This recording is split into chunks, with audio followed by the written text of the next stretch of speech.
We are just 10 days away from the deadline for most tax returns. And whether you owe money or are expecting a return, Peter Sashecki with Everything Financial has some advice this morning. Good morning, Peter. Good to see you. Nice to see you, Carrie. Good morning. Yeah, 10 days. I mean, would you consider this last minute? For me, it's just normal to not have it filed yet. It's getting close to last minute, but when we do our segment next week, that's really last minute. That is down to the wire. Yeah, tax deadline, for those who don't know, is April 30th. So, Peter, what if you're getting a refund? Should you be putting that on the back burner, or is there something else that we should be thinking about? Well, if you're getting a refund, do you really want to leave money on deposit with the government to get virtually nothing back on your money? I would say more than ever, you should be getting your return done. To get that refund in your hand, you get it e-filed, you get the money fairly quickly. Maybe you can use that to, I don't know, take a trip in this world now that we start to be able to do those things soon. Or if you have debt, pay down debt.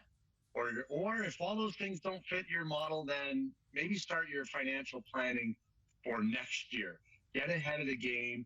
Don't leave it to the last minute, and do some things that can generate money for you and your family. Yeah, good idea. Get that refund in your pocket, in your bank account. What if you owe money, though, Peter, and you can't get your taxes completed on time? What's the penalty for that? Yeah, well, there's a late penalty charge, a filing charge, etc. But you can avoid that, though. If you have, maybe you can't get it done, but you have a fairly good idea because with your accountant or your tax planner, you've been able to run the numbers.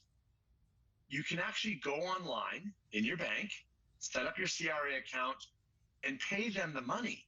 So you can actually put the money there even though you haven't filed, and that's going to prevent you from paying interest on, money you haven't paid them, etc. So maybe do that. And here's something that happens sometimes, Carrie. Sometimes with investments, you get statements that are supposed to be out by March, little T-slips, but sometimes they don't come out until April, and sometimes they come out later in the year, May or June, and it's not your fault, but your taxes will have to get redone or refiled. But if you owe money, get a payment in, save yourself the grief of having the government start phoning you and make your life miserable. Yeah, satisfy the CRA when you can. That's what I say. Absolutely. Okay. Okay, so you talked about how to avoid the interest on that penalty. What about for those who are self-employed? Is there a different deadline for those who are in business for themselves? There is, Carrie. People who are self-employed have a deadline of June 15th, but that's for filing their taxes, not for paying their taxes. They still have to pay like you and I on April 30th. So there's the perfect example, kind of like the last point we made.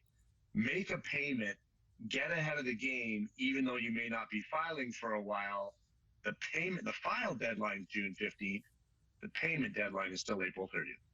Peter Sashecki with Everything Financial. And a reminder, 10 days away from the tax deadline. Peter, thanks so much for that.